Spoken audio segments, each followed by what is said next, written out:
Karena anugerah-Mu dan kemurahan-Mu, kami ada sebagaimana kami ada. Terima kasih Tuhan, kami orang-orang yang berdosa, tetapi oleh karena salib-Mu, karya-Mu, kami boleh beribadah bersama-sama. Lebih dari itu Tuhan, karena berkat-Mu juga, kalau kami hari ini bisa beribadah, semua karena anugerah dan kemurahan-Mu. Kami naikkan segala pujian, hormat, syukur kami kepada Engkau. Tuhan, kiranya Engkau ampuni dosa kesalahan kami. Kiranya pujian, penyembahan, ibadah kami sungguh-sungguh memuliakan dan menyenangkan hati-Mu. Kiranya Engkau dimuliakan Tuhan. Segala puji hormat hanya bagi Engkau. Dan tiba waktunya kami akan belajar firman Allah. Diisi oleh kebenaran firman Allah. Tuhan, kami berdoa agar semua kami diurapi oleh Tuhan. Kiranya Roh-Mu yang kudus menyingkapkan firman-Mu bagi kami. Sehingga semua kami mengerti firman Tuhan. Lebih dari itu dimampukan oleh kuasa-Mu, anugerah-Mu untuk melakukannya dalam kehidupan sehari-hari. Bapa, hamba-Mu yang terbatas ini kiranya Tuhan urapi juga topang kami Tuhan. Tolong kami supaya kami sungguh-sungguh menyampaikan kebenaran firman-Mu saja. Dan sungguh-sungguh Tuhan Kau menolong kami sehingga kami mampu menjelaskan dengan baik. Berkati semua kami dan kami percaya semua kami diberkati oleh Tuhan. Di dalam nama Tuhan Yesus Kristus kami sambut kebenaran firman Tuhan. Yang rindu mendengar firman Tuhan katakan amin. Puji Tuhan. Shalom Bapak Ibu saudara yang dikasihi Tuhan. Shalom. Ya, puji Tuhan. Pagi hari ini saya mengajak saudara untuk membaca ayat yang cukup panjang. Tetapi ya memang harus sedikit membaca.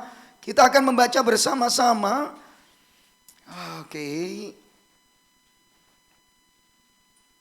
Ya, Pengkhotbah pasal yang ketiga, ayat pertama sampai ayat yang ke-11. Saya ajak kita membaca bergantian, saya akan membaca ayat yang ganjil Bapak Ibu. Kita semua akan membaca ayat yang genap. Pengkhotbah pasal yang ketiga, ayat yang pertama sampai dengan ayat yang ke-15 mestinya. Tapi kita baca sampai ayat yang ke-11 ya. Sekali-kali kita membaca Alkitab agak panjang sedikit ya. Kita baca bersama-sama, saya ayat yang ganjil, Bapak Ibu ayat yang genap, demikian seterusnya. Kita bersaut-sautan sampai dengan ayat yang ke-11. Untuk segala sesuatu ada waktunya. Untuk segala sesuatu ada masanya. Untuk apapun di bawah langit ada waktunya. Sama-sama, ada waktu untuk lahir, ada waktu untuk meninggal, ada waktu untuk menanam, ada waktu untuk mencabut yang ditanam, ada waktu untuk membunuh, ada waktu untuk menyembuhkan, ada waktu untuk merombak, ada waktu untuk membangun. Sama-sama, ada waktu untuk menangis, ada waktu untuk tertawa, ada waktu untuk meratap, ada waktu untuk menari, ada waktu untuk membuang batu, ada waktu untuk mengumpulkan batu, ada waktu untuk memeluk, ada waktu untuk menahan diri dari memeluk. Ada waktu untuk mencari, ada waktu untuk membiarkan rugi. Ada waktu untuk menyimpan, ada waktu untuk membuang. Ada waktu untuk merobek, ada waktu untuk menjahit. Ada waktu untuk berdiam diri, ada waktu untuk berbicara sama-sama. Ada waktu untuk mengasihi, ada waktu untuk membenci. Ada waktu untuk perang, ada waktu untuk damai. Ada apakah untung pekerja dari yang dikerjakannya dengan jerih payah? Aku telah melihat pekerjaan yang diberikan Allah kepada anak-anak manusia untuk melelahkan dirinya. Ayat 11 sama-sama 1, 2, 3. Ia membuat segala sesuatu indah pada waktunya. Bahkan ia memberikan kekekalan dalam hati mereka. Tetapi manusia tidak dapat menyelami pekerjaan yang dilakukan Allah dari awal sampai akhir. Yang percaya katakan amin. Ya saudara, sejauh ini pembacaan kita, saya memberikan tema firman Tuhan yang mengingatkan kita sama-sama. Ini mana nih? Ya, khotbah saya. Hidup dalam kefanaan. Yuk kita ngomong sama-sama, hidup dalam kefanaan. 1, 2, 3. Iya. Next, saudara-saudara yang dikasih Tuhan, saudara sadar enggak kalau kita itu hidup di dalam kefanaan? Yang sadar ngomong amin gitu. Iyalah Bapak Ibu, makanya saya pilih gambar jam ini pun juga fana ya, mulai kabur hilang gitu. Segala sesuatu ada waktunya. Sebab itu segala sesuatu fana dan terbatas. Yang menarik Bapak Ibu kalau kita membacanya dalam bahasa Ibrani, sebetulnya saudara ada kata yang hilang di sana. Iya, kalau kita belajar bahasa Ibrani ada kata yang hilang. Nah, kata itu adalah kepes. Nah, kata itu sebetulnya diartikan delight. Kata itu juga diartikan pleasure, kesenangan. Nah, sayangnya hilang di Alkitab. Ya pernah Pak Yo, saya ingat Pak Lukas, saya ini memperhatiin ayat itu pakai bahasa Ibrani. Kok nggak dapat beda ya Pak ya? Saudara, sebetulnya banyak sekali. Cuman sayangnya kita ini waktunya mungkin terbatas. Pelan-pelan dibandingkan. Nah itu namanya eksegesa. Ya saudara-saudara, ya mestinya Pak Yo kurang sak langkah lagi Pak Yo. Aduh sayang waktu itu ya. Kuliahnya satu lagi, ada mata kuliah satu lagi, itu eksegesa. Jadi kita melihat, nah Bapak Ibu melihat teks-teks itu dari berbagai bahasa aslinya. Nah Alkitab Perjanjian Lama itu ditulis saudara-saudara 3.400 tahun yang lalu. Dan itu harusnya kita memahaminya di sana, saudara. Sehingga kita nggak salah kadang-kadang menafsir. Kemudian berpikir Alkitab kita itu modern. Ada ayat berkata begini, firman-Mu itu pelita bagi kakiku, terang bagi jalanku. Saudara, itu harus dipahami 3.400 tahun yang lalu. Kalau 3.400 tahun yang lalu, ada nggak lampu gini Bapak Ibu? Ada nggak listrik? Belum ada Pak Bu. Sehingga kalau betul malam, itu kalau namanya gelap, itu yo, kalau orang Surabaya bilang peteng, dedet. Dedet itu apa? Saya juga nggak ngerti saudara-saudara. Tapi itu kalau gelapnya gelap setengah mati. Jangankan berapa kilo, ya gak bisa. Nah kemudian saudara jangan menafsirkan gini. Itu sebabnya Bapak Ibu, kita itu dikasih pelita bukan senter. Loh zaman itu ya gorong ono senter. Tafsiran begitu kan ya is oke lah. Tapi sebetulnya itu kan lebih mendalam ya kalau kita tahu latar belakang. Nah Bapak Ibu saudara yang dikasih Tuhan sekitar tahun 200-an Masehi. 200 Masehi. Bukan sebelum Masehi, 200 Masehi. Itu ada Alkitab yang diterjemahkan oleh orang Yahudi sendiri. Dari Perjanjian Lama, berbahasa Ibrani, lalu ke bahasa Yunani. Namanya Septuaginta. Namanya apa Bapak Ibu? Septuaginta. Nah itu menarik sekali karena Septuaginta menulisnya agak beda. Dalam bahasa Yunani begini, tois pasin kronos, kaikarios, to panti, pragmati upo. Saudara-saudara langsung tanya, apa Pak Lukas artinya? Yang artinya selamat hari Natal dan Tahun Baru, saudara-saudara. Ya, nah menarik ada dua kata di sana, tois pasin kronos, kairos. Ini menarik sekali karena di Alkitab saudara nggak ada itu terjemahan itu. Saudara, untuk segala sesuatu ada masanya. Apapun di bawah langit ada waktunya. Ada dua kata waktu yang digunakan. Yang pertama itu kronos dan kairos. Dua-dua diterjemahkan ke dalam bahasa Yunani demikian. Artinya Bapak Ibu, segala sesuatu itu ada masanya. Segala sesuatu itu ada waktunya. Bahkan kesempatan. Kata kronos itu kronologi. Waktu yang jalan gitu. Senin, habis Senin apa Bapak Ibu? Selasa, habis Selasa Minggu ya, minta libur gitu ya. Tidak bisa, Selasa Rabu, nah itu kronologi. Makanya disebut kronos jadinya kronologi. Tetapi kalau kairos itu kesempatan, opportunity, kesempatan.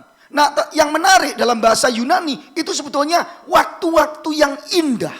Waktu-waktu yang delight, menyenangkan, pleasure.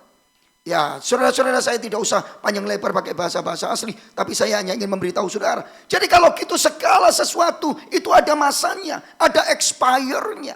Maka kalau gitu segala sesuatu itu fana dan terbatas. Yang setuju katakan amin.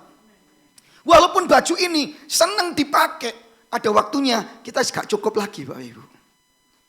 Saya ngomong gini bukan berarti anak yang digendong itu cepat pertumbuhannya beli baju. Makanya dulu waktu saya dibelikan sepatu papi saya waktu kecil. Namanya aja pendeta susah saudara. Mesti 2 nomor lebih besar. Jadi oblong-oblong saudara. Supaya nggak beli lagi gitu kan. Cepat sekali pertumbuhannya. Tapi saudara jangan pikir loh. Yang sudah usia 30-40 itu pertumbuhannya nggak cepat. Contohnya saya. Kalau nggak pertumbuhan tinggi, pertumbuhan perut. Dan baju nggak cukup, saya sayang. Akhirnya turun semua ke pengerja di gereja saya. Saudara saya tahan, saya coba tahan. Nanti saya mau menguruskan diri, saya olahraga. Tetap nggak cukup saudara. Ya tetap nggak cukup. Saya sudah olahraga, aduh percuma. Malah menyiksa diri. Saudara segala sesuatu ada masanya. Yang setuju katakan amin. Halo. Tidak ada di kita yang nggak ada masanya. Kesempatan nggak akan datang 2 kali. Mau kronos, mau kairos, sama saja. Saudara kalau gitu bagaimana sikap kita? Yuk kita secara cepat, secara ringkas. Saudara mau cepat apa mau lambat? Cepat aja ya. Saudara next. Bagaimana kita menyikapi hidup yang fana ini.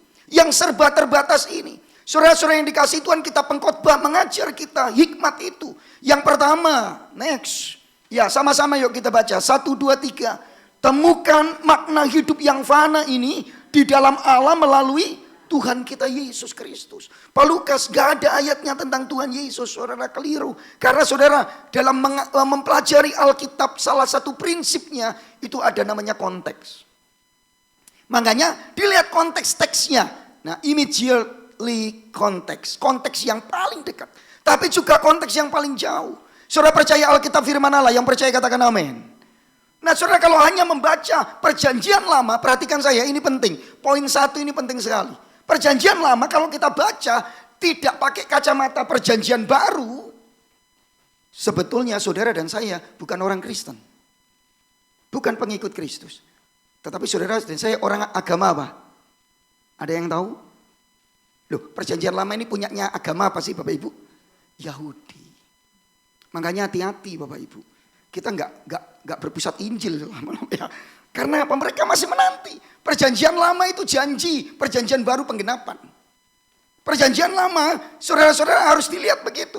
Nah itu sebabnya saya bacakan satu ayat saudara-saudara, mungkin bisa ditayangkan. 2 Timotius pasal yang ketiga. 2 Timotius pasal yang ketiga ayat yang ke-15. Ya, ini adalah surat Paulus kepada Timotius yang masih muda. Dan saudara garis bawahi, perjanjian baru belum ada. Belum lengkap paling tidak. Loh kok bisa Pak Lukas? Lah iya ya, surat ini kan baru ditulis, ditujukan kepada Timotius. Belum dibukukan dong kalau gitu. Istilah Alkitab, istilah gerejanya belum dikanonkan. Belum jadi salah satu Alkitab saudara.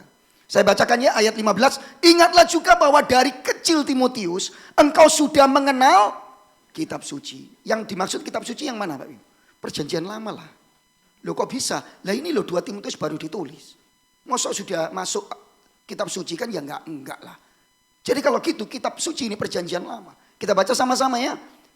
1, 2, 3 engkau sudah ini ya. 1, 2, 3 engkau sudah mengenal kitab suci yang dapat memberi hikmat kepadamu dan menuntun engkau kepada keselamatan oleh iman. Jadi saudara kita harus yakin sungguh bahwa perjanjian lama ditulis bukan saja untuk memberi hikmat kita, bukan saja untuk memberi hikmat kehidupan kita, tetapi ini ditulis untuk menuntun kita kepada keselamatan dalam iman, oleh iman di dalam Tuhan Yesus Kristus. Yang percaya katakan amin. Nah itu sebabnya saudara saya nggak ragu-ragu untuk menuliskan bahwa kita harus menemukan kalau kita mau hidup di tengah-tengah, memang kita hidup di tengah-tengah kefanaan. Bisa khotbah saya kembali ditayangkan. Bahwa saudara, karena kita itu hidup di tengah-tengah kefanaan, maka hikmat yang pertama adalah temukan makna hidup dalam kehidupan yang fana ini, maksud saya begitu, di dalam Allah Tuhan kita Yesus Kristus. Seorang filsuf mengatakan, saudara-saudara yang dikasihi Tuhan, ada tempat di dalam hati kita yang gak bisa diisi oleh apapun kecuali oleh Allah. Yang setuju katakan amin. Tapi itu benar sih Bapak Ibu. Makanya orang berusaha mengisi dengan Allah, tapi sayangnya bukan Allah. Saya ulangi lagi. Orang berusaha mengisi dengan Allah, tetapi sayangnya bukan Allah. Dirinya sendiri. Batu, pohon, alam. Orang mencoba mengisinya. Kekayaan, sukses, dan semua itu ternyata fana dan tidak kekal. Sehingga orang gak puas dengan hidupnya. Orang merasa gak bisa hidup. Dan ini yang ingin disampaikan oleh kitab pengkhotbah. Dari pasal 1 sampai pasal terakhir. Bahwa saudara gak bisa hidup tanpa Allah. Kita akan kehilangan makna hidup. Kita akan kehilangan makna hidup tanpa Allah di dalam kita. Tanpa Allah yang memenuhi makna itu di dalam kita. Yang setuju katakan amin. Iyalah Bapak Ibu, saudara-saudara yang dikasihi Tuhan. Itu sebabnya saudara, ini yang menjadi poinnya. Next. Nah, saudara perhatikan ayat yang ke mana tadi? Ya, Pengkhotbah pasal 3. Saudara perhatikan ayat 14-15. Ayat 14-15. Nah, ini baru kita baca ya. Aku tahu segala sesuatu yang dilakukan Allah akan tetap ada untuk selamanya. Itu tidak dapat ditambah dan tidak dapat dikurangi. Allah berbuat demikian supaya manusia takut akan Dia. Jadi posisi, saudara, next tadi khotbah saya. Ya, temukan makna hidup yang fana ini di dalam Allah. Ya enggak apa-apa sih. Biar dua-dua keluar enggak apa-apa juga. Saya tahu mungkin mau dibikin satu-satu ya. Saya yang salah. Saya mestinya ganti satu slide. Kadang-kadang saudara, nah itu. Saudara, kenapa kok mesti Allah? Karena hanya Allah yang kekal, dia sumber kekekalan. Yang percaya katakan amin. Iya, Allah lah sumber kekekalannya. Saudara tahu kenapa Adam dan Hawa makan buah itu? Karena dia pengen seperti Allah. Saudara sayangnya dia. Ya. Nah, Bapak Ibu saudara yang dikasih Tuhan, Allah sumber kekekalan. Kita nggak bisa, kita selalu kosong, kita selalu menginginkan yang kekal. Gak ada orang gak pengen kekal itu, saudara-saudara. Loh, beneran loh. Saudara, walaupun kekalnya dalam pengertian yang negatif. Semua kita pengen lihat puisinya Khairil Anwar. Aku ingin hidup. Berapa? Ayo sini, yang mau hidup 1000 tahun saya doakan. Ayo, umur, saudara gak usah nunggu cepet. 80 ya loh saudara. Banyak yang ngomong, Pak Pendeta doakan saya cepat dipanggil Tuhan Pak Pendeta. Apa Tuhan ini gak tahu Pak Pendeta susah. Papi saya waktu itu umur 70-an ya, 70-an begitu. Karena stroke, papi saya selalu ngomong gini. Papi saya selalu ngomong, baca ini loh, Mazmur itu loh. Papi saya selalu ngomong, Tuhan tunjukkanlah kapan hari aku engkau panggil. Selalu. Tapi mami saya sekarang nurun, papi saya. Ya, mami ini wis capek. Kapan Tuhan panggil? Loh, kalau seumuran saya gini jarang ada yang gitu ya. Kalau gitu itu karena pinjol saudara-saudara. Ada yang mau cepat. Loh saudara jangan gitu. Begitu papi saya ngomong gitu. Tapi kalau sakit, kalau saudara papi saya itu rasanya sudah mau ya sakitnya parah gitu. Cepat-cepat ke UGD. Bukan papi saya belum loh. Sering ngomong gitu. Kapan Tuhan panggil? Tapi kalau sakitnya anfal gitu, ayo kau gede. Katanya cepet gitu ya. Saya sudah diamuk saudara-saudara. Sing kena. Ternyata nggak segitunya. Coba Bapak Ibu, bukankah kita ingin tetap kekal gitu? Tetap panjang gitu. Loh kalau enggak masuk rambutnya dicat Bapak Ibu. Kalau enggak operasi plastik. Oplas. Ya maaf ya saya laki-laki bukan perempuan saudara. Tuh tapi laki-laki ono Pak Lukas. Kalau hidung bisa mancung gitu saudara-saudara. Itu lalat lewat nempel jatuh sekali lalat. Saudara-saudara begitu luar biasa. Hati-hati tapi Bapak Ibu. Operasi plastik tarik terus. Lama-lama udilnya nggak di sini loh saudara-saudara. Bahaya sekali. Karena dijual itu. Bapak Ibu saudara yang dikasih tanpa sadar. Kita tuh pengen sesuatu yang kekal. Kita pengen sesuatu itu yang panjang. Tetapi nggak ada kekekalan di luar Allah. Yang percaya katakan amin. Semua akan berubah, semua tidak tetap, semua akan berlalu. Tetapi hanya Allah yang tetap kekal untuk selama-lamanya. Dan itu sebabnya saudara-saudara, Allah yang kekal. Kita nggak bisa menemukan kekekalan itu. Jadi hidup itu cuma sebuah sirkulasi hidup. Ya nanti saya akan sampaikan. Lahir, besar, pacaran, punya nikah, punya anak kerja, tua, terus sakit dulu. Waduh kerja mati-mati yang sudah kaya, diabetes, kolesterol, gak bisa makan apa-apa ya. Saudara-saudara, begitu sakit, terus mati saudara. Saudara yang dikasih Tuhan, apakah hidup cuma begitu aja? Besok setelah ini kita pulang, kalau saudara-saudara senang jalan-jalan, tapi besok mesti kerja. Betul ya Bapak Ibu? Yang kerja ya. Yang gak kerja juga tetap kerja di rumah. Lalu saudara kerja pulang jam berapa? Biasa kalau orang kerja pulang jam berapa ya? Saya pendeta soalnya saudara gak pakai jam saudara. Ya, pendeta jam 1 ditelepon ya berangkat saudara. Jam 1 malam. Kalau ada jemaat sakit, saudara-saudara jadi antar. Saya pernah nganterin jemaat sakit. Nah, saya kan pendeta di kampung saja. Di kampung situ sakit. Saya tanya, loh ada mobil? Nggak ada Pak. Waduh mobil kita juga rusak. Saya bilang, waduh terus siapa ini? Ya sudah kita bawa pakai becak. Panggil tukang becak. Saya jam 2:30 pagi, jam 2. Ngantar bapak-bapak usianya 70-an gitu. Kena hernia saudara-saudara. Jadi maaf kantung keminya itu membesar. Biru bengkak. Dia kesakitan. Saya gendong begini di atas becak. Saudara. Masuk IGD-nya Karangmenjangan. Saudara-saudara yang dikasih Tuhan, tapi apakah hidup kita gitu? Bangun pagi jam 8 sudah ada di kantor, pulang jam 5 sore. Kemudian saudara-saudara istirahat, ketemu keluarga, hai selo, tapi capek. Kemudian makan, tidur. Kemudian besok pagi berangkat lagi. Kemudian besok lagi kalau saudara kerja. Hidup saudara apa artinya? Nah itu yang sedang diceritakan kita pengkhotbah di pasal 1 kalau saudara mau membaca. Kalau semuanya mati sia-sia. Makanya harus ada yang membuat kita bermakna. Tidak lain adalah Allah di dalam Yesus Kristus. Yang setuju katakan amin. Yang kedua karena hanya Allah yang dapat memberikan kekekalan di dalam hati manusia. Dan Allah sudah memberikannya. Makanya ada tempat kosong di hati kita. Hidup itu jadi bermakna. Tapi sayang kita nggak menyelami. Kita nggak paham yang mana nih. Tapi puji Tuhan Alkitab memberitahu kita. Maka temukan makna hidup di dalam Allah.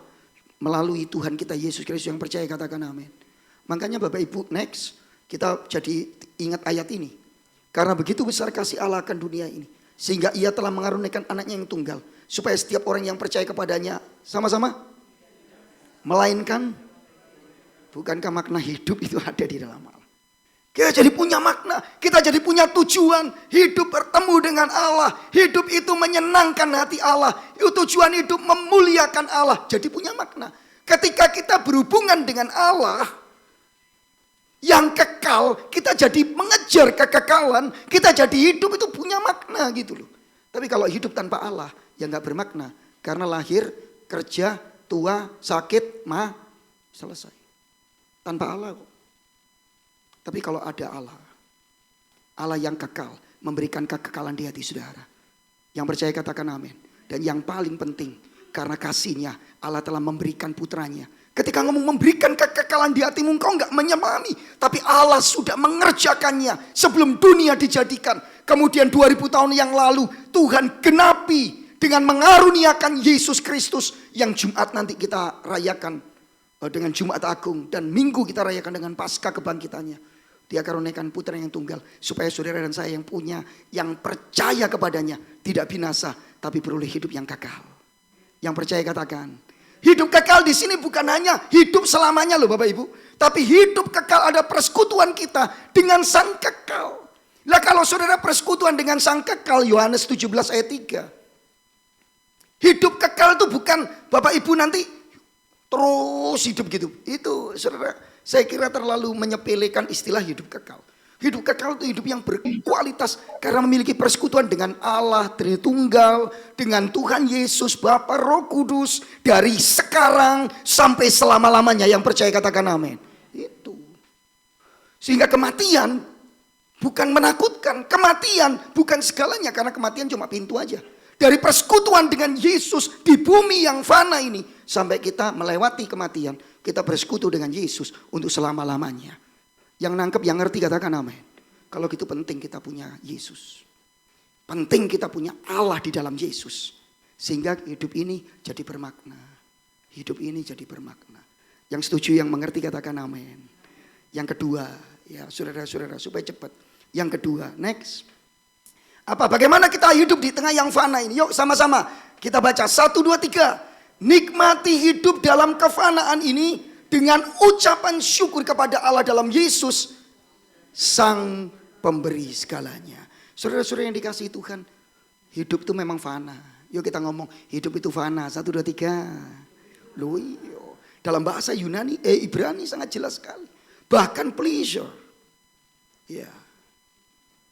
Saudara-saudara yang dikasihi Tuhan, saya senang kalimat itu. Kalau saudara membandingkan dengan misalnya terjemahan yang literal translation itu jelas sekali. Every delight under the heaven. A time. Tapi ada waktunya. Hidup yang menyenangkan pun ada waktunya. Tetapi di tengah-tengah hidup yang menyenangkan, hidup yang ada waktunya ini, Alkitab menggunakan kata menyenangkan. Alkitab Yunani menggunakan kata kairos. Ini kesempatan. Kemudian Tuhan berkata, nikmatilah. Nah ini Bapak Ibu kita baca ayat yang ke-12-13. Next. Ini next saya ada ayatnya. Nih kita baca sama-sama ini. 12-13 sama-sama yuk. 1, 2, 3. Aku tahu bahwa untuk mereka tak ada yang lebih baik daripada bersuka-suka dan menikmati kesenangan dalam hidup mereka. Dan bahwa setiap orang dapat makan, minum, menikmati kesenangan dalam segala jeripayanya. Keras yang ini kita tekankan. 1, 2, 3. Itu juga adalah Loh ada loh orang Kristen gak menikmati hidup. Makanya mukanya kayak kuda terus. Saya nggak nyamakan kuda, maksud saya tuh lonjongnya itu. Cucu. Loh kalau mencucu itu dari sananya ya nggak apa-apa saudara. Saya itu kadang-kadang salah paham. Makanya jangan menghakimi kata bahasa Inggris itu apa? Don't judge book. Loh, apa itu? Oh kok gak ada sing hafal? Aku ya gak hafal loh saudara ya. Jangan hanya lihat casingnya gitu loh. Saya selalu kali diundang khotbah. Pendeta Yakub Triandoko, Bapak Ibu pasti kenal. Dia pengkhotbah juga. Dia khotbah di satu perusahaan gitu. Nggak bisa berhalangan. Lalu telepon saya, Lukas, kalau manggil saya sebetulnya Cong itu. Ya, saya Acong, dia juga Acong. Saya tanya, apa Cong? Aku susah Cong, tolong Cong. Gantian mau khotbah, gantikan saya khotbah di sana. Oke, saya bilang sama dia, yuk gak apa-apa jam piro. Jam gini, oh ya kosong nggak apa-apa, wes tak datang. Aku ketemu siapa? Kamu ketemu ini ya gitu, saudara. Nah saya datang ke sana, saudara-saudara. Kemudian saya khotbah yang diberkati Tuhan, puji Tuhan, anugerah Tuhan. Terus pokoknya seneng lah ya, saudara ya kayak saudara gini loh, guyu aja saudara. Gak ngerti sing nyiapno itu setengah mati ya, gitu. Yang penting saudara, oh amin, jelas gitu ya. Nah Bapak Ibu saudara yang dikasih Tuhan. Tapi ada yang dampingi saya. Selain dari yang ditunjuk Pak Yakub itu, yang dikasih nomornya itu ada pendampingnya. Jadi saya khotbah saudara, semua diberkati, amin. Semua salaman, terima kasih pastor, terima kasih pendeta. Ya wis, sembarang lah. Selesai itu saudara yang dampingi saya. Tapi dari tadi sementara saya khotbah, mencucu. Begitu saya keluar dia tanya sama saya. Pertanyaannya itu enggak enak saudara. Menurut saya waktu itu karena lihat mukanya saudara. Pertanyaannya gini. Pak Lukas ini kan gantikan Pak Yakub ya. Cara ngomongnya juga sih. Oh iya. Kok iso khotbah kayak tadi? Mendadak. Maksudnya apa ya pertanyaan? Gak enak ini. Saya gak sempat mikir saudara. Saya namanya waktu itu kira-kira 10 tahun lalu mungkin. 15 tahun lalu saudara. Jadi emosi muda. Saya itu. Maksudnya Bapak apa ya? Saya agak tinggi. Maksudnya Bapak apa? Maksudnya saya mendadak terus gak isa gitu atau ya apa sih maksudnya? Oh. Ternyata dia ngomong, bukan gitu Pak Lukas. Maksud saya kok bisa pendeta itu khotbah. Walah, tapi dia kan sudah kena saya, saudara. Mungkin kalimat saya agak ketinggian. Nah namanya anak muda, saya juga banyak belajar. Salah saya. Kenapa? Karena saya lihat wajahnya yang cucu. Itu 2 kali loh saya ngalami gitu. Pernah saya diundang khotbah, saudara. Sementara saya khotbah karena ini di perumahan. Saudara, rumahnya itu full, sampai belakang full. Di belakang tuh ada bapak-bapak. Kebaktian pakai you can see. Ibu kan wajar ya. Ini bapak pakai you can see. Duduk ini tato saudara. Tato jangkar itu loh. Nah yang di sini Hello Kitty sih. Ya. Nggak ular saudara. Gede badannya gede. Lu saya khotbah saudara. Setiap khotbah dia berdiri. Mau berdiri. Istrinya itu megang gitu loh. Wih aku dalam hati Tuhan. Ini mau dipukul apa tersinggung khotbahku. Saudara, saya berdoa terus. Wah, saya kan pendeta Pentakosta karismatik. Saya tengking dalam nama Yesus. Tuhan tolong, Tuhan bela. Ini orang ini mau mukul saya Tuhan. Saya lihat istri saya khawatir ini dicegat ini pulang ini. Dia terus kulu. Saudara tahu, saya selesai amin. Lalu saya ajak, Bapak Ibu saudara yang dikasih itu mari kita angkat satu pujian. Allah mengerti, Allah bertulus musik gitu. Saya tak lihat dia tetap aja modelnya kayak mau maju, istrinya nol. Begitu saya ngomong gini, saudara, berapa banyak di antara saudara yang mendengar firman Allah dan memang firman Tuhan bicara secara pribadi. Dan saudara mau didoakan boleh maju ke depan. Dia sambil nangis. Saudara. Iyalah jauh didongakno saudara-saudara. Tapi kan saya sudah salah paham terus. Saudara yang dikasih Tuhan kembali kepada firman Allah. Ada orang Kristen yang gak menikmati hidupnya. Saudara diberkati Tuhan. Saudara ada semua. Tapi kita gak menikmati. Saya gak ngomong saudara harus hidup boros. Kita pengkhotbah mengajarkan kita mengatur hidup dengan baik. Perencanaan yang baik. Tapi kalau saudara nggak menikmati hidup, loh ada loh Bapak Ibu. Saya khotbah di satu gereja, gede gereja. Salah satu penyumbang gereja itu. Dan mungkin itu paling penyumbang. Orang kaya raya, kapalnya, saudara dan sebagainya dan sebagainya. Tapi ibu ini hidupnya ya gitu aja. Kalau kebaktian ke gereja, loh sederhana boleh. Tapi gak menikmati itu loh sih gak oleh saudara. Bisa nangkep maksud saya. Sudah pakai baju itu, putih itu pun nggak tahu per meter piro sih mau tak beli, no saudara. Tersinggung nanti sama saya. Saudara kemudian diikat, kalau ke gereja itu naik truk, saudara. Lu mobilnya istrinya banyak, saudara. Naik truk, kalau sudah bunyi truk, dia cari pendeta Lukas. Mana pendeta Lukas? Oh saya tante, puji Tuhan, saya sudah dengar truknya tante, saya bilang. Ya ini nih, dia kasih masuk kulkas itu full dengan daging ikan, daging B2, B4, saudara-saudara, maksudnya kaki 4 pokoknya semua, saudara-saudara, ikan. Kasih amplop saya, tapi dia terus begitu. Kalau nggak datang pakai mobil jeep yang untuk ngangkat kopra itu saudara-saudara. Saya ngomong, oh Tuhan tante ini. Bukan karena lincah loh Ibu, sakit-sakit juga. Bapak Ibu saudara yang dikasih Tuhan, kenapa hidup ini gak menikmati? Tidak ada yang lebih baik, firman Tuhan ngomong tidak ada yang lebih baik daripada saudara menikmati. Hidup ini fana, menikmati. Saya gak suruh saudara ngelencer-ngelencer, enggak juga. Karena ada yang ngelencer juga gak nikmati. Tetapi menikmati hidup ini. Saudara-saudara. Dan termasuk ibadah seperti ini. Ini mestinya diciptakan Tuhan untuk kita enjoying di dalamnya. Rest di dalamnya. Kita bisa menikmatinya. Yang setuju katakan amin. Loh tapi ono gereja sing keteng. Saya khotbah gini. Gak ono sing guyu itu kayaknya. Wih saya takut saudara. Sampai keringkatan dingin semua. Saudara waduh ada kiri-kiri. Ada lagi hamba Tuhannya pendetanya malah. Ketemu saya. Padahal saya pendeta tamu. Untung Pak, yo enggak gitu Ibu Linda. Saya sok tertekan mah. Tom. Salam. Wes gak diterno saya. Sorry, saya duduk depan gitu. Tak diloi. Istrinya malah duduk. Lihat saya mantu loh tetep wedi saya saudara-saudara. Duh, jadi diundang maneh do gereja iki ya. Saudara, begitu saya khotbah lucu. Saudara, lucu pertama ditahan. Loh, pendeta itu loh, suami istri, gak mau tertawa.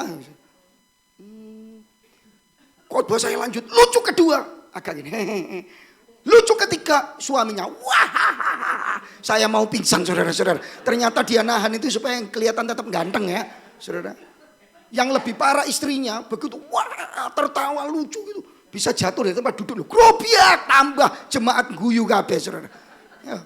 Dan puji Tuhan itu saya terakhir diundang khotbah di gereja itu. Nah Bapak Ibu saudara yang dikasih Tuhan, kita kenapa sih gak menikmati itu? Nikmatilah. Dan jangan lupa, semua pemberian Allah. Kita mestinya mengucap syukur. Yang setuju, yang percaya katakan amin. Saya gak suruh saudara apa. Di rumah nikmati dengan keluarga. Next. Saudara lihat gambarnya. Ini anak-anak lagi apa Bapak Ibu? Main hujan. Seneng itu kan sederhana sih. Tuh, serius saya selalu ngomong sama istri saya. Apa sih yang kita cari sebagai pendeta? Mau makan sak suap aja loh. Kalau makan sak suap itu kan gampang sih Bapak Ibu. Rumah saya di pasar. Saya kadang-kadang pulang ngajar. Istri saya juga ada di kampus. Saya di kampus yang lain. Saya pulang, tidak ada makanan. Tidak ada makanan. Saya bilang sama istri saya nggak makan di kampus ya. Saya pulang, gak ada makanan say. Oleh manggil saya kan say. Lengkapnya itu sayur saudara-saudara. Yang penting bukan sayton ya. Ya saya ngomong apa? Santai say. Begitu saya lewat di pasar, bakso Solo. Saya tanya, Bapak orang Solo? Bukan Wonogiri. Bakso Solo saudara-saudara. Ya, dan saudara kuahnya sederhana. Saya cuma bayar 10.000. Kadang saya kasih 15.000. Itu sudah makan sampai kenyang. Anjing-anjing saya dapat baksonya juga, saudara-saudara. Pentolnya, pokoknya 15 saya dikasih pentol banyak. Kasih siomay-siomayan. Saudara tahu siomay-siomayan kan? Saudara nggak ada dagingnya, yaitu apa jenenge? Nah ya itu, kok tante tahu ya, tante jualannya. Siomay-siomayan. Terus dikasih sedikit wortel itu, saudara-saudara. Dikasih perisa daging. Kalau anjing saya sih, ya rodok. Anjing ya on ya saudara. Kalau pendeta gini kan tahu mana daging mana tepung saudara-saudara. Kok kau apa-apa ini ya. Tapi sukil lah. Saya cuma gitu aja. Hidup ini dinikmati. Halo, yang setuju katakan amin. Satu kali saya khotbah di Malang. Kemudian selesai khotbah saya diajak makan sama pendeta yang ngamati hidup saya sama istri saya. Dia ngomong gini, Pak Lukas saya senang lihat Pak Lukas. Cik saya bilang. Kalian dua ini loh nikmati hidup. Kenapa kita nggak nikmati hidup? Halo, Jangan nanti semua uang tabungan dihabiskan jalan-jalan ke Turki loh ya. Saya nggak khotbah gitu Bapak Ibu. Tapi menikmatinya. Karena ini pemberian Allah. Kita nikmati dengan ucapan syukur. Yang setuju katakan amin. Keluarga pemberian Allah. Semua yang ada pemberian Allah. Bagaimana mau nikmati Pak Lukas gegerai lah, itu yang susah. Kenapa kita nggak menikmati? Dulu nikah dilarang orang tuanya. Ya, orang banyak di gereja saya. Orang tua kedua pihak nggak setuju. Ngotot. Pokoknya harus dia. Bucin. Nggak tahu bucinnya apa sih? Buta cinta ya? Oh ya. Oh budak cinta ya? Oh, oke. Makanya selama ini saya mikir, bahasanya kok salah, bucin buta cinta. Loh, cinta buta apa buta cinta? Ini kok kacau. Oh budak cinta saudara-saudara. Begitu nikah. Loh geger. Itulah saya orang tua tak omong, dulu ngotot lu, saiki ngene kon. Ayo terus. Ya, ayo ya. Loh dulu ngotot lu itu. Bapak Ibu sering dikasih Tuhan, kembali kepada firman Allah, saya nggak khotbah tentang keluarga Kristen. Tetapi lewat bagian ini, yuk kita nikmati. Karena semua ini anugerah dan kemurahan Tuhan. Yang setuju katakan amin. Oma-oma yang sudah lanjut, masih sehat, kemurahan Tuhan. Amin ya oma ya. Wis bisa makan kacang, nikmati. Diemut aja nanti habis dewi. Saudara-saudara, saya ngomong sama mami saya umur 84. Saudara. Tahun lalu saya ajak ke Bali, melok. Saya ke Jogja melok. Aku ya gregetan melok terus. Kapan aku pacaran ya? Saudara. Oke lah. Nikmati hidup ini. Yang setuju katakan amin. Yang ketiga, saudara-saudara. Ini yang agak sedikit tidak enak. Tapi penting juga. Next. Saudara, bagaimana kita menikmati hidup di dalam kefanaan. Alkitab katakan persiapkan diri. Yuk kita baca sama-sama. 1, 2, 3. Persiapkan diri untuk satu waktu di mana kita akan kehilangan segala sesuatu. Ingat kita hidup di dalam kefanaan. Segala sesuatu ada masanya.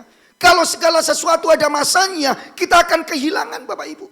Ada waktunya lahir, ada waktunya meninggal. Ada waktunya menanam, ada waktunya mencabut. Ada waktunya menangis, ada waktunya tertawa. Tidak semua kita tertawa terus. Kalau sudah tertawa terus, malah bahaya Bapak Ibu. Halo. Nanti di gereja tertawa, hehehe, di rumah hehehe, ada orang susah hehehe, saudara bisa dimarahi orangnya. Lalu, nah, segala sesuatu ada waktunya sehingga Bapak Ibu persiapkanlah kita. Kita pengkhotbah mengajar kita untuk bijak dengan hidup ini. Persiapkanlah, karena semua kita, dengarkan baik-baik, semua kita akan kehilangan. Yang setuju ngomong amin. Tidak ada, kita megang terus. Kehilangan apa Pak Lukas yang pertama? Sederhana kan? Loh. Saudara lihat ya, kehilangan apa yang pertama? Kehilangan waktu. Benar gak? Kita ini sudah kehilangan waktu. Berapa menit tertawa tadi? Apalagi kalau ada pendeta, bingung-bingung ya saudara. Kalau saya pendeta karismatik kan gitu. Daripada bingung-bingung, wah nerang lupa ayat. Beri kemuliaan bagi Tuhan, 15 menit. Lumayan saudara, 15 menit lewat sudah. Ya. It's okay, tapi bukan itu yang saya mau cerita. Kita kehilangan. Setiap kita pasti kehilangan. Oke, Bapak Ibu saudara yang dikasih Tuhan. Next, lihat gambar ini. Ini siklus kehidupan kita. Ya, tidak semua kita pakai ijazah gitu ya, sarjana enggak. Itu yang paling ujung itu apa Bapak Ibu? Iya, baru lahir terima kasih. Gue dipikir, oh apa itu Pak coaching Pak? Oh bukan ya, saudara itu bayi di dalam boxnya gitu loh. Kemudian mulai belajar duduk, belajar apa ini? Berangkang ini apa? Merangkak, lalu belajar berdiri. Semua kita mengalami ini Bapak Ibu. Atau ada yang lahir langsung di sini? Waduh, sakno mamai, saudara-saudara. Saya pingsan, mesti gitu. Dan saudara lihat kita akan kehilangan. Sampai di sini saudara kehilangan masa kecil saudara. Pelan-pelan saudara kehilangan kekuatan saudara. Dulu kaki 2, sekarang kaki 3. Itu lihat tongkatnya 1, lihat tongkatnya 4 itu. Tambah kaki 6 saudara yang pakai kotak itu. Papa saya pakai itu. Kemudian terus. Bukankah kita kehilangan? Kemarin saya reunian saudara. Istri saya kalau saya reuni itu mesti dia tertawa. Karena reuni saya itu reuni SD saudara. Anak-anak SD itu loh. Kumpul di kampung saya. Saya sekolahnya SD Amalia. SD-nya aja tutup jadi kos-kosan saudara-saudara. Saya ini gak punya ijazah nanti hilang ini saudara. Tapi Deket semua. Kalau manggil tadi saya mau berangkat ketemu Pak Pendeta. Wah, namanya orang pasar saudara. Pak Pendeta. Ya saya jawab walaupun pendeta. Kadang pakai baju pendeta. Yo gitu ya saudara. Oke lah. Oke lah. Tapi saudara kalau kami reuni. Loh. Mesti hilang. Kehilangan teman. Betul kan? Tidak ada. Ada yang suami istri berdoa gini. Tuhan kalau engkau panggil bareng-bareng gitu. Ya gak apa-apa saudara berdoa begitu. Tapi apakah selalu begitu kan? Ya tidak. Kita kan kehilangan kekuatan kita. Dulu batu yang gede nih gini Pak Lukas. Kalau dulu gak kuat ngangkat aku. Saya kira gak kuat berarti kekuatan saudara tetap memang ya. Tetap gak kuat memang ya. Saudara ya kan gitu. Dulu kuat. Sekarang ya gak kuat lah. Halo. Yang sakit pinggang ngomong amin. Pelan-pelan kita kehilangan. Pertanyaannya, kita nggak siap. Tuhan ngasih tahu kita. Kita hidup di dunia yang fana. Apa yang sudah miliki bisa hilang dalam sekejap. Betul nggak sih Bapak Ibu? Nah next, saya kasih tulisan. Ini tulisan saya sendiri saudara ya. Quote saya sendiri, makanya paling bagus di dunia ya. Saudara, cuma kata-katanya rada elek ya. Saudara kalau bisa perbaiki ya perbaiki. Jangan menggenggam segala yang fana terlalu kencang. Tetapi genggamlah sekuat-kuatnya yang kekal oleh dan di dalam anugerahnya. Yang sepakat dengan saya katakan. Gak ada yang gak fana. Tapi kita seringkali genggam kuat-kuat. Sehingga pada waktu itu, waktunya sudah habis. Kita gak bisa menerima. Banyak gitu. Apa saja? Harta, kedudukan, popularitas, maaf, istri, anak. Saya sama istri saya tidak punya anak sih Bapak Ibu. Tapi saya tahu yang punya anak nanti nikah sama orang lain. Betul ya? Balik 2 lagi. Dulu sak rumah anak 9 saudara-saudara. Tapi anak 9 biasanya senang keluar semua saudara ya. Lebih bebas ya saudara-saudara. Soalnya cuma saya ada anaknya 9 susah sekali. Saudara. Oke lah. Tapi kan saudara biasanya aduh anak mulai pergi tinggal berdua. Nanti satu kali kita tinggal sendirian. Mami saya tinggal sendirian. Saya kadang-kadang ke kamarnya mami. Saya sempat-sempatin. Tinggal bareng saya Bapak Ibu. Wih magut lah. Tapi senang dia. Lalu cerita. Ceritanya bosen nih. Masa lalu terus. Itu loh diceritakan lebih dari 20 kali ke saya. Istri saya langsung ngasih tanda. Jarno istri saya gak apa-apa. Istri saya oh iya mi. Loh mami lah pernah cerita. Mosok sih nanti cerita lagi saudara. It's okay. Saudara tapi kasihan kan. Dia kadang-kadang duduk termenung. Saya tanya apa mi? Eling papimu loh ya. It's okay. Halo Bapak Ibu. Jangan genggam erat-erat yang fana. Tetapi genggam sekuat-kuatnya oleh anugerah Tuhan. Karena memang kita gak mampu menggenggam kuat. Tapi kalau oleh anugerah Tuhan kita menggenggam tangan Allah. Saudara gak pernah sendiri. Karena kekekalan ada di dalam Allah. Di dalam Tuhan kita Yesus Kristus. Yang percaya katakan amin. Yang terakhir yuk next. Sama-sama yuk katakan 1, 2, 3. Gunakan waktu yang terbatas. Untuk mengasihi dan melayani Allah. Keluarga jemaat. Yang percaya katakan. Hidup ini jadi punya makna Bapak Ibu. Ketika kita berhubungan dengan Allah. Ketika kita memiliki relasi dengan Allah dalam Yesus. Nah salah satunya yang paling penting. Saya kira dalam menghidupi kehidupan di dalam kefanaan ini. Adalah menggunakan waktu yang terbatas ini. Saudara sekali lagi. Untuk segala sesuatu ada masanya. Untuk apapun di bawah langit ada waktunya. Saudara baik waktu maupun kesempatan itu ada batasnya. Kenapa gak kita gunakan untuk melayani Tuhan? Melayani sesama. Melayani keluarga. Saudara-saudara. Saya punya, aduh kok saya kelewatan ya. Ada sebuah puisi Jerman ngomong gini. Seandainya aku tahu kamu hidupmu berakhir hari ini. Karena puisi Jerman itu ditulis oleh seorang suami yang kehilangan istrinya. Seandainya aku tahu hari ini hari terakhirmu. Aku ya gak ngamuk-ngamuk baik kamu. Di tempat tidur aku akan meraih pundakmu, aku peluk dan aku bilang I love you. Seandainya aku tahu ini hari terakhir. Alah kasep saudara-saudara. Saya kok kurang tertarik dengan kalimatnya. Tapi itu yang sering kita lakukan. Satu kali ada seorang bapak datang ke saya sambil nangis. Bapak nih saudara. Ya usianya 60 ya, 60, 50, 60. Pendeta Lukas. Dan saya yang melayani pemakamannya. Pendeta Lukas. Menyesal sekali. Karena waktu dia anfal ini, kami sedang bertengkar. Wih, kaget saya. Bukankah lebih banyak bunga ya di pemakaman dia di jasa ketimbang di rumah kita? Bukankah lebih banyak pelukan di bandara ketimbang di rumah kita? Kenapa enggak lebih banyak begitu ya, saudara? Hidup ini kan kesempatan. Yang setuju dengan saya katakan amin. Wes omongan sekarang. Loh, saya enggak nakut-nakuti ya, saudara. Saya ngomong sama istri saya aja. Bapak Ibu saudara yang dikasihi Tuhan, mengasihi Allah dan keluarga dan jemaat. Saudara, kita harus belajar untuk menggunakan sebaik-baiknya karena enggak ada waktu. Saudara, next. Yang terakhir, saudara-saudara yang dikasihi Tuhan, ingatlah bahwa hidup ini adalah kesempatan yang terbatas. Gunakan sebaik-baiknya, Bapak Ibu. Gak ada kesempatan lagi. Hari ini beda dengan minggu besok. Hari ini berbeda waktunya. Ini kesempatan yang terbatas. Ayo tunjukkan sayang kita. Ayo tunjukkan kasih kita kepada Tuhan, kepada keluarga, kepada sesama. Ini waktunya. Saudara, saya senang dengan gambarnya ini loh, saudara. Karena ilustrasinya ini kok pas banget ya. Dalam bahasa Latin ini pentol korek, saudara-saudara. Ya betul ya. Korek api aja. Kalau dinyalakan dia sebentar aja. Mana ada korek lama. Nyalakan korek, dinyalakan dipegangi. 24 jam bisa, 6 jam bisa, 1 jam bisa. Tidak ada lah. Hanya sekian detik aja. Langsung habis seperti ini. Saudara kecil, saudara kita besar, tua. Dan kita nggak ada. Tapi kalau kita gunakan waktu ini untuk kemuliaan Tuhan. Kalau gunakan waktu ini untuk mengasihi keluarga kita. Untuk menghargai anugerah Allah yang Tuhan percayakan kepada kita. Untuk mengasihi jemaat. Untuk mengasihi orang-orang di sekitar kita. Bukankah hidup kita jadi bermakna? Kita bisa menikmatinya. Di dalam anugerah Tuhan kita Yesus Kristus.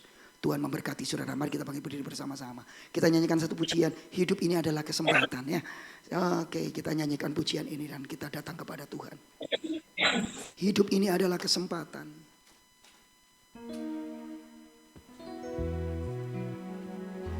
Hidup ini, oke.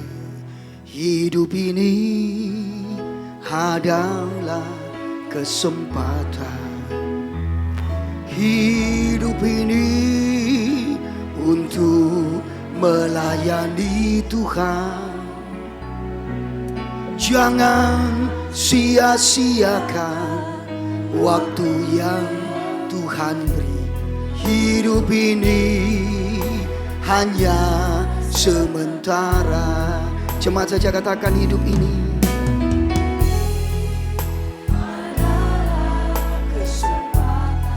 Hidup ini, hidup ini melayani Tuhan. Jangan sia-siakan waktu yang Tuhan beri. Hidup ini hanya sementara. Nyanyikan sama-sama. Oh Tuhan, oh Tuhan, pakailah hidupku